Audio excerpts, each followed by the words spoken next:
I've always wanted to see the inside of a cop car. Thank you, Mr. Rodriguez, for giving me the chance.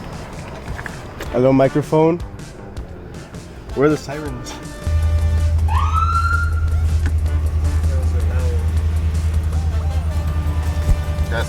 This is a police radio. This, of course, is a radar. That's our radar antenna right there. That's to catch people speeding? That's to get you speeding, but don't be speeding on his watch. Oh, it's uncomfortable. Don't get arrested. This is uncomfortable. My butt's already hurting.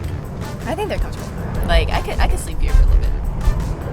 Yeah, not in this heat, but they seem comfortable.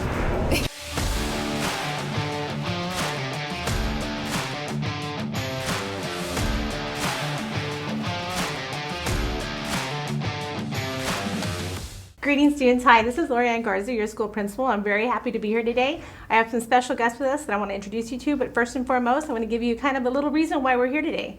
So first, I want to shout out to Rctv. You guys have done an amazing job with episodes and podcasts, but what you also have done, you may not realize this, is create like a platform for us to send out messages that we think are important for you, especially during certain times of the year. So first and foremost, before I continue, I want to go ahead and introduce our guest. We have Chief Torres, who's here today. Thank you for allowing us to be here today. So we're honored to be here and speak regarding issues that affect our kids nowadays. Yes, sir. And? Hello, everybody. My name is Ted Rodriguez, and I'm the Assistant Chief of Operations for the City of Mission. I'm also very excited to be here, to be able to reach out and communicate with you guys in a very important topic for you all as well as for us. So, Chief, tell us a little bit about your experience. Tell us how long you've been in this business, how long you've been in Mission. Well, I retired from the Texas Highway Patrol. I'm going on my 32 years of service. I started my career back in 1991, and I've been here just shy of a year here as a police chief for the City of Mission. So, Great. Honored to be here. Yes, thank you. So, Assistant Chief, I know you were with Sherryland High School back in the day. What year were you here?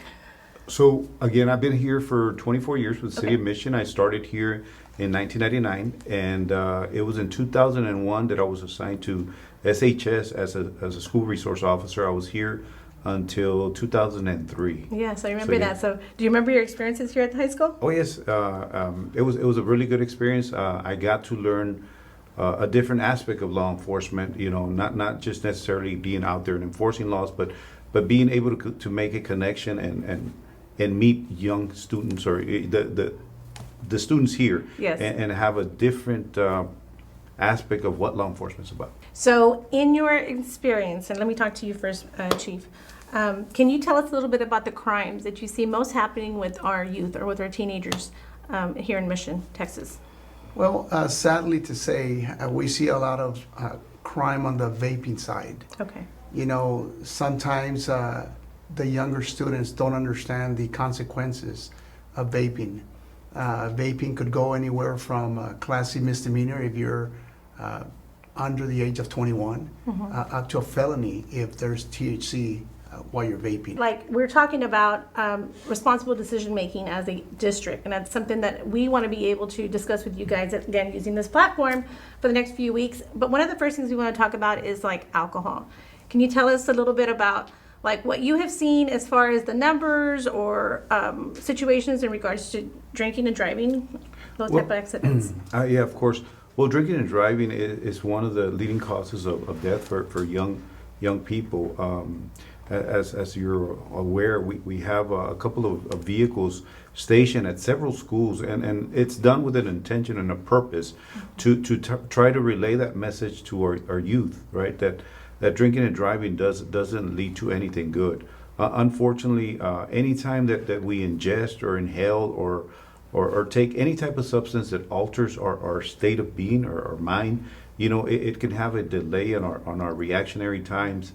And as we're preparing for our spring break vacation, that's something that we take very, very serious, because the last thing we want is for any student, any family member to go through a tragic incident during a time that should be happy, should be good, enjoying some time off, and instead you come across a situation that is dreadful for a family. For it impacts school. It impacts students here because they hear of a classmate who may have lost his life or may have lost a limb because of this, or may have gone to jail, right? So we want to push that message out. We want to push that message out to say that there's nothing good coming out of drinking and driving. Right.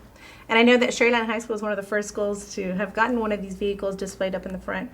So we want to thank you for that. What was the idea behind it, or how did that come to be? Well, I did retire from the Texas Highway Patrol, which is the state police.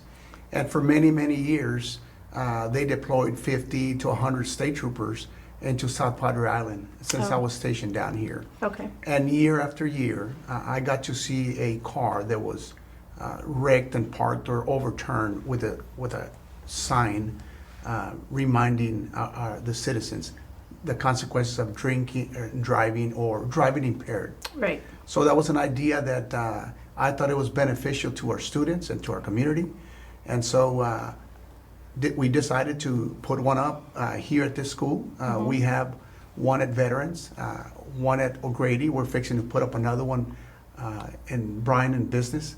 And that's just a constant reminder year round that there are consequences when you drive a car when you're impaired. And not only alcohol, but also drugs. That includes prescription drugs. Right. And so you can be impaired in so many ways. And we're asking our communities, especially our students, not to drive if you're impaired. Right. It definitely is a strong reminder. I see it every morning when I drive in, and of course as I leave. And that's something that to me is very personal, because I have known somebody who did lose a daughter to drinking and driving. And the thing I think about as a principal, to all these kids that are listening is I don't want to be the principal to say don't do drugs. You've heard that all your life. I think it's more about look at the consequences and the ways it can affect you. The way it not only hurts you as an individual, but your families, your school, us as your leaders. We talk all the time about how we love you guys, and we do this because we care. And it's all more, to me, it's about sending that message as opposed to what they've heard all their life growing up. So I'm sure, like drinking and driving, it does happen a lot, right? We see it, we hear it in the news. You have 2,000 kids out there listening. What message can you send to them for them to understand that it can happen to anybody? You know what I mean? Like, it's not like, I think a lot of times you think like, well, it's never going to happen to me, right? That's true. As I told you, I was here for 3 complete school years. And unfortunately, I had to go. After I left here, about a year after I left here, a young lady who attended Sherryland High School, and actually she started here at Beale Grade. This used to be Beale Grade, right. Yes, back in the day.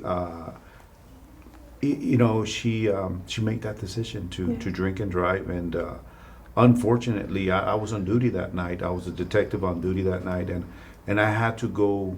I had to go meet with the parents, and I had to give that notification. And with me, it was a little bit more personal because I knew this young lady. Right. I saw her from junior high to high school, right? I left before she graduated, and I had to go knock on that door, talk to mom, and tell mom, you know what, sorry to let you know, but this just took place. That has to be the toughest part of your job. What a nightmare. I think that has been the hardest part. Unfortunately, I've had to do that on more than one occasion. In this case, I just happened to know the young lady that was inside that vehicle, and I had met the parents because again, she was a student that participated in different activities throughout her school year, and going and notifying a parent of this is not. It's the worst thing that we as police officers have to do. Your baby is no longer here. No, for sure. I can't imagine that'd be horrible. So as we approach March, the first thing I think of course, is spring break, Semana Santa, holidays, the summer, right? And not only them themselves, that they'll be driving and or hopefully not drinking, but driving to and from the beach, different areas, maybe with their families, or the opposing driver who is also celebrating a holiday or whatever the situation may be. we have to be so cautious with that. We want our students to celebrate responsibly. And so that never happens. That never happens because if we lose one life, then we all lost. Absolutely. And so students nowadays don't think of the consequences of driving while impaired. And it's sad to say because in my entire career, I've had to make numerous notifications to next of kin that they've lost a loved one. Right. And that's probably been the hardest part of my career, especially in the highway patrol, that if a state trooper is knocking at your door 2, 3 in the morning, it's not good. It's not good news. No, for sure. And so it's sad. You see the trauma on the parents, and me as being a parent, I could not, I wouldn't know how to deal with a situation like that. So we do ask our students, our viewers, to please, there's a time for everything. Right. And so we ask them to be responsible. And as a parent, like you say, I mean, it's not so much you're worried about your own child as much as you are worried about the other driver, right? Because there's always so much going on in different situations. Of course, that's super, super serious, and you never know. 1 second, one choice, it can be a lifelong consequence that we all will struggle with. And not only you as yourself as a student or your family, but us as a community, as a campus. I need you guys to know that we do care, which is why we're taking the time out. I've got 2 of the most highly decorated officers here at Mission PD that are spending time with us to be able to communicate this to you, because it is that important. It is that strong that we need you to know that. One of the things I think that we need to send, the message we also need to send to students is the consequences of drinking and driving, and what can happen if you were to get not only stopped by a, but if you're involved in an accident, or you're involved in God forbid, like a death party. Like what can happen? So the consequences can range from a Class B misdemeanor. So if you're 17 years of age and older, you can be arrested for DWI as a Class B misdemeanor. That means you're going to go to jail. You're going to go to county jail. You're going to have to present yourself at a district or county court to answer for that crime, right? Or it could be as severe as a felony if you're involved in a situation where you're drinking and driving and you cause an accident, you cause the death of a person or an injury, serious bodily injury to a person. It could go up to a felony.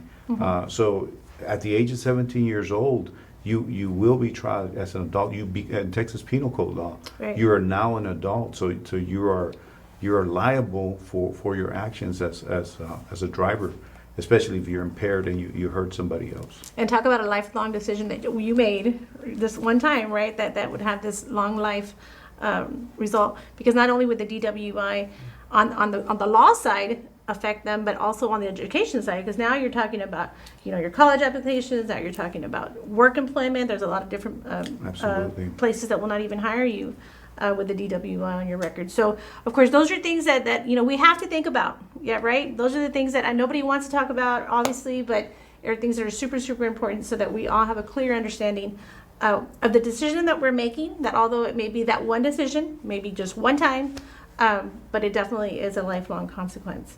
So, Chief, if we have students who are already drinking, maybe think that they may have a problem with drinking or doing drugs and may have a drug problem, like what can they do, or who can they reach out, or what's the first step? What do you think? Well, number one, it's important to accept that there's a problem. Okay. And if a student that's going through some type of addiction, he or she should reach out for help. There's a lot of programs out here that will help. Here in the schools, we have counselors. You have your parents. You have your local police department. You have Texas Tropical, Right. that deals with some type of abuse, with substance abuse. And so there are avenues out there. The Texas Tropical number is 956-289-7000. Okay. Your Mission Police Department number is 956-584-5000. So we ask that anyone has a substance abuse addiction, please reach out. We are here for you. So it doesn't have to get to a point where there's an accident or something that happens. I mean, they're not going to get in trouble for coming out and saying, "Hey, I've got a problem. I need help. Will you direct me in this support system?" Absolutely. The Mission Police Department and our chief here we've made it our priority to not only look at law enforcement as a law enforcement, our duties as law enforcement focused, but also trying to go and find avenues for people. We understand that people have mental health problems. We understand that there's substance addictions, and we know that a lot of times that is what drives individuals to do these things, right? So we're not just so focused on the law enforcement aspect of it. We also want to find help for people who are in need of substance abuse counseling. We've teamed up with Texas Tropical, which is a state-funded organization who will provide substance abuse counseling for youth. Right. So that's available. I encourage you that if you do have a problem, you do have an issue with substance abuse, come on and ask for help. We're here to help. We're not here to judge. Right. We're here to lend out that helping hand. Yeah, let me just add that the perfect picture is have our kids grow, get an education, have no criminal background, so that he or she can get a good job in the future career. Right. Because sooner or later, we're gonna get married, we're gonna have kids. We want the best for our kids, and so we can't do that if we've been arrested before. So it's vital that students at this age really pay attention to the message we're trying to relay. Good. And it's a great message. And students, I think a lot of it, first and foremost, your family is first, right? If there's ever a situation, you want to make sure you talk to your family. If you can't talk to your family, you talk to your friends. And friends, if you see something, you got to say something in order to support your friend and help your friend. But also important is the school. We have counselors on campus. That is their first and primary job. Yes, they're supposed to get you your schedule, and yes, they need to put you in the right classes, and yes, they need to get you graduated. But first and foremost, your safety is our priority. And like I said, we wouldn't be doing this if we didn't care enough to tell you this. Not everybody wants to hear it. I know it's not the most fun stuff to talk about. Definitely doesn't compare to the fun y'all are having here at Rctv Creative. But this is definitely a great platform to have this opportunity to talk to you guys. So thank you so much for spending this time with me. I really do appreciate your time. I know it's crucial. Every day is important, and every minute something is happening across our city. And let me say that we are very honored to be partnered up with our school districts. Yes. Because this is where we can reach out to the students who really need this message. And so we could be more blessed than be here today to relay this message. So thank you for allowing us to be here. Awesome. Well, with that, this is Lorianne Garza live at Rctv Creative.